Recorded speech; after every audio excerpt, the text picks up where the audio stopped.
Hey, and welcome to Rauta's recap of Midgardsblot Festival 2022.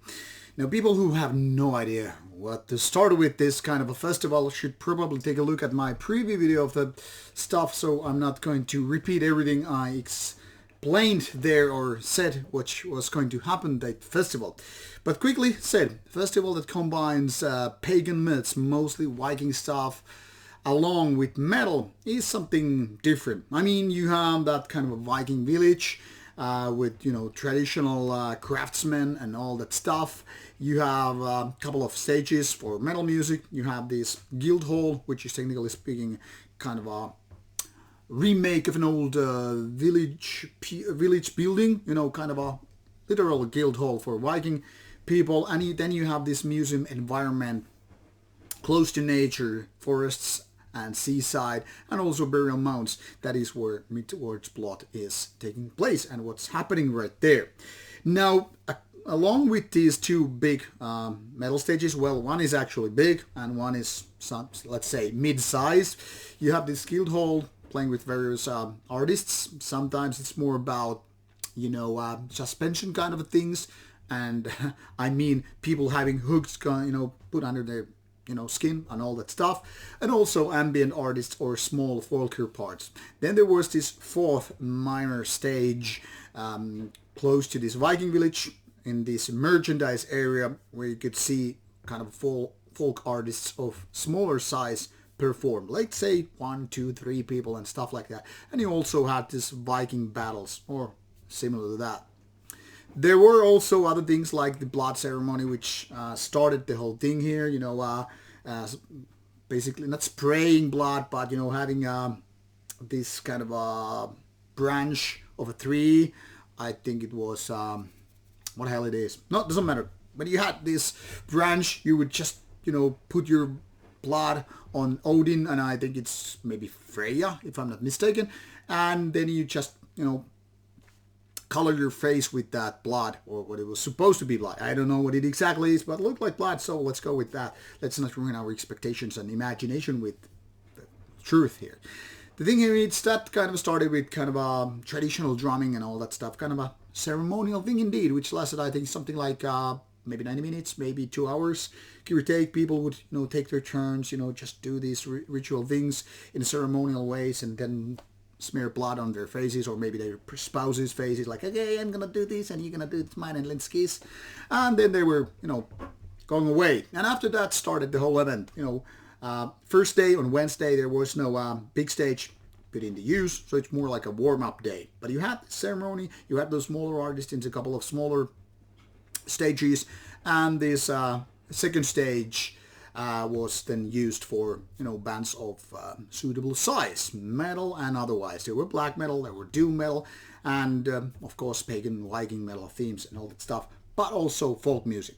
Now, in my initial preview, I said 1/3 roughly are folkier artists, but I guess it's closer to 50% or 40%, something like that, because eventually there were like more artists than I would figure out based on the schedule. Maybe it was a little bit misleading, or maybe I just read it wrong. Doesn't really matter. What matters is there were plenty of program for all hours since the very beginning of the day till the very end.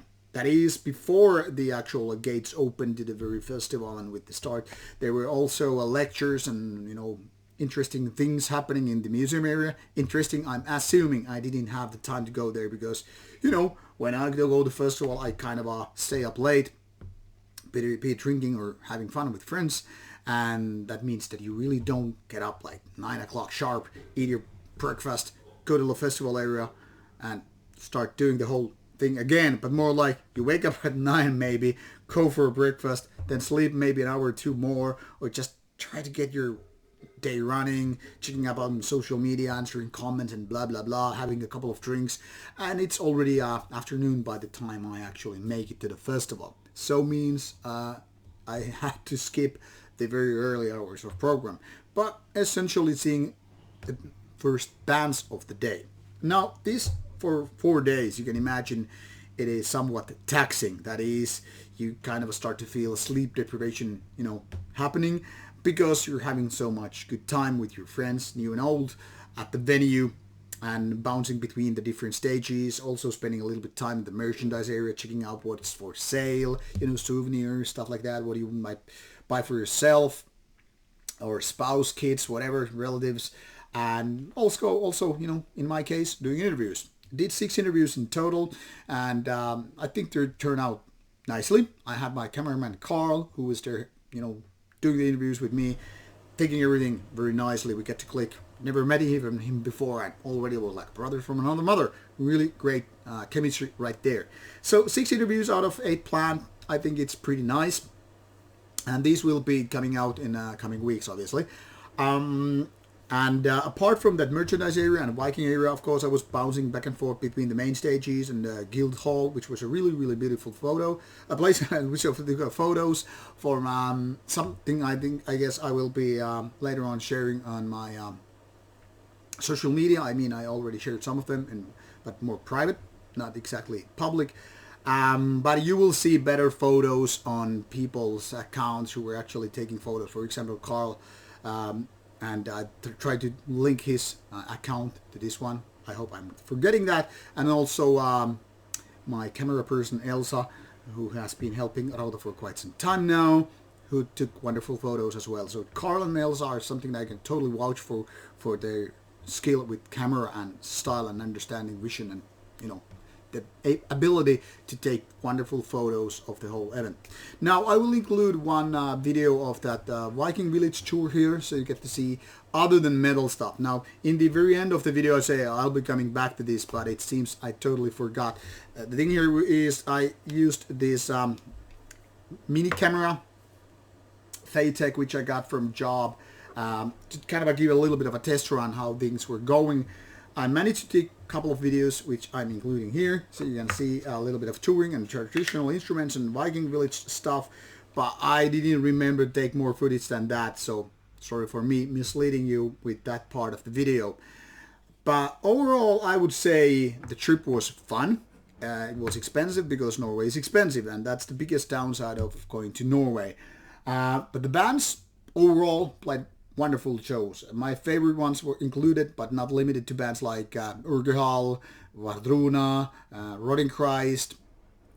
Also good shows by bands like, Helheim, Vomitory, etc. I'm not going to list them all here. The point here is, I'm not that much into traditional folk music, so only a few of them made actually an impact to me. Like Kalandra was really, really nice. And Sisselman did a kind of ambient thing, which was really nice. I watched only a few songs though, but nonetheless, interesting stuff was happening on many, many places. But it kind of also proved that you only have a limited amount of time. So when you're trying to divide your time into, checking out bands, eating, drinking, sitting down with your friends, doing interviews, you're gonna have to just miss something out. That's something that always happens, partially because interviews usually take place when another band is playing a gig. So eventually I was kind of bound to do that, but I'm kind of used to that with, Steelfest interviews and whatnot.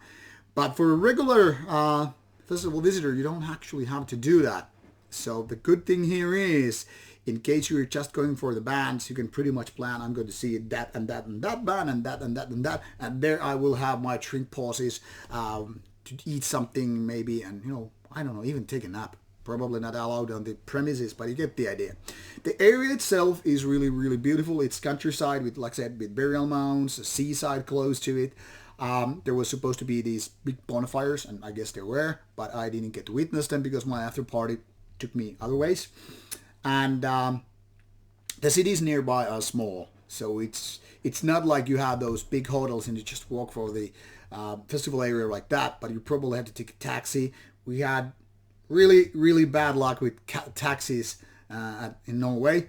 I fucking hate that stuff, but things happen. One was too expensive, and then there was this bus of no show, which made us take the taxi and wait for 90 minutes before we could actually take the trip back to the nearby city and hotel. So we had a little bit of a bumps on the road, like taking the wrong train in a hurry, and probably spending too much money here and there because we didn't have things going according to our plans and all that stuff. But those are minor nuisances, and as long as you can just deal with some money, those kind of bumps, well, it's better than, ending up in a hospital or I don't know, whatever shit happening in life maybe. Overall, the trip was really, really nice. Now, like I said, Norway can be horribly expensive place, so you can imagine when you're doing a budget for beers and food, you kind of have to understand that for Norway, everything is going to cost a lot more. Depending once again where you're coming from. From Finland even, it's more like 25% extra, and Finland is one of the most expensive countries in the world, at least in Europe. So there's that, which you probably need to take into consideration. Now, if you're not low on money, traveling to Norway can be a lot of fun. I have had that wonderful trip to Norway twice this year. That is first to Inferno during Easter, and it was great, apart from the expensive side of things, and now Midgardsblot. And I am very much hoping to do those trips again. And I am kind of hoping that we could go to Beyond the Gates as well, but I don't really know. All these festivals happen too close to one another, which makes it kind of hard budget-wise to travel to all those places, because traveling is not cheap, and of course taking the whole camera crew, I mean me and my camera person and photographer, and at least trying to get some of the amount covered is not super easy. So I don't really know how it's going to be for the next year, but I totally can vouch for Midgardsblot and Inferno in this respect. Both are wonderful festivals, just with a little different kind of lineups, obviously. I mean, where Inferno is pretty much black metal with a little bit of death metal and thrash metal and other styles on the side. Midgardsblot is definitely like black metal meeting pagan Viking metal and these folkier parts. So roughly 50-50 or so between metal and folkier stuff. But if you are into medieval stuff and you want to enjoy Viking culture, and you want to see the museum, you want to see some old school traditions, you want to see these kind of old school Viking fairs, if you will. I mean, it's not exactly the same as medieval fairs, but kind of a similar in nature. I mean, having those craftsman stuff and souvenirs or whatever. These are the places to go, and they're going to be fun. The weather was really nice. There were only a little bit of raining, but most of it was just sun shining and offering a wonderful weather for drinking beer and seeing bands and having good talks with friends, and of course doing those interviews. I mean, one of the highlights of this year 2022. So I hope you will get to know the festival at least a little bit via my video. You will have links provided in the description box, so you can check out what was going on, and check out, of course, those official video accounts, and at least Carl's and Elsa's video accounts for Instagram or Facebook or whatever they are using, to check out the vibes from the festival, be it band photos or general feeling around it. There are lots of things which I didn't even include in this video, so I probably have to answer some of your questions, like what was happening here and there and blah blah blah. So let's just ask me if there's something. This is anyway going to be way too lengthy a video. Now in the end I will include the footage which I took with this camera from the premises, so I hope it will give you a little bit of insight what was going on. And if I forgot to thank some people right there at the festival for helping me out and making things smooth, now this is my way to say thank you. Thank you everybody making this trip possible for Rauta, including the Patreon supporters who have been donating money to Rauta's Patreon, which then again helped me and Elsa to cover the hotel. So I hope you will enjoy those video interviews. Oh, and before I forget to mention the bands Morg, Gaia, Helheim, Einherjar, Borgnagar, Vadruna. Those 6 are coming out later this year, and I hope you like them. I think we had a lot of interesting discussions with these artists in question, all of them being smart, nice and creative, and of course playing interesting music. So check them out, and I hope you will find some new bands via this video or via the festival, and if you were there, I hope you had a good time. Now, where Rauta will be going next, I don't yet know, but if you see me, come pull by the sleeve and say hello. This is Rauta, take care and bye bye. Oh, and let's not forget to watch the last part of the video. Borre. Here we are. Borre, this is a medieval church. Some festival goers, old buildings, and this whole place is by seaside. As you can see, sun is shining, a little bit shadow here and there. Probably can't see it, but there it is, the sea. Yeah, and now we're going to get some of the press passes / tickets to the festival area from this Viking museum. Let's see about it. Here a little bit more of the Viking area. This place is filled with different kind of tents, including burning fires. There are lots of stores. You will see these Viking ceremonial tools. See, here we have Odin, maybe Freya, I guess. I'm not a Viking expert or expert on anything, but get the idea. So this is the other part of the whole deal that is outside the actual festival area with metal bands and everything, outside the museum area. I'll show you this one so you know what else to expect than just metal. Here you are, for example, fire. Can't really feel the heat. Here we have some decent Vikings. Hello, Vikings. As you can see, lots of historical figures here. Let's go scouting a little bit further into different direction. So, like I said, this is very, very different in atmosphere and themes than those metal areas, where the feeling is more traditional metal. You will see these traditional old-fashioned tents, which are gorgeous.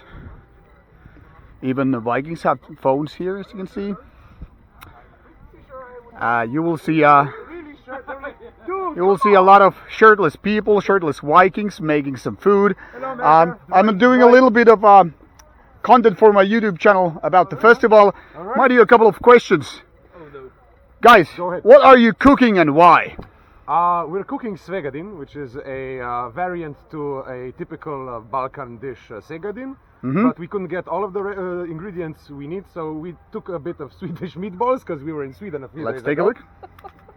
And like some salami type thing. We've got sauerkraut, tomatoes, onion, garlic, and basically you just boil the living shit out of it for a couple of hours, season to taste, and you've got an einmacht, which is basically a stew with everything. And as you can see, this makes muscles, maybe a little bit of belly too, given, Well, but that man comes. has to drink beer. Man has to drink beer, and you know everybody knows that being strong means that you have to be big. Yes, of course. Thank you guys. I'm doing a little bit more tour. Have a good festival. Thank you. So as you can see, you can't really get the smell, but I'm sure it tastes delicious once we get that far.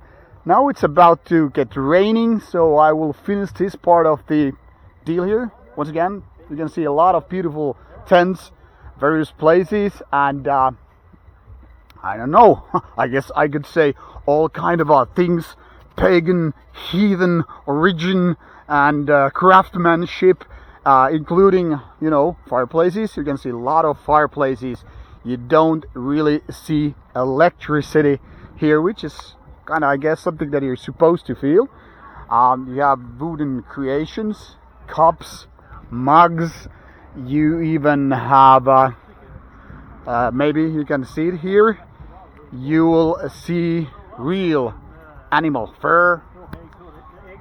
You will hear various languages here. Here we have some traditional instruments. Let's take a little bit of a look of these instruments. Hello. Hi. As you can see, there are plenty of beautiful creations, different various musical instruments. What do you have here in essence? What kind of stuff you have? I have instruments from mostly Viking period, but also older. So things like flutes have been around, bone flutes, thousands of years. A lot of these simple instruments, thousands of years. Just simple. Even using things like a jawbone, early percussion. Well, it creates a nice tune. Yeah, it does, and it's something that we, more modern. It's the same thing. Yeah, exactly. Use teeth instead. So there's and there are also things like copies of instruments that have been found. I'll use this one. For example, this is a panpipe. Yeah. And people think, oh, South America. No, Yeah. this is a copy of one found in York, in England, Okay, so it's Viking. in a toilet, a Viking toilet. Yeah. So maybe they've had a problem. Yeah, and exactly. Thought, nah, I'll make another one. But it's the same thing. It was almost perfect. There was a little piece broken here on the Yeah. original.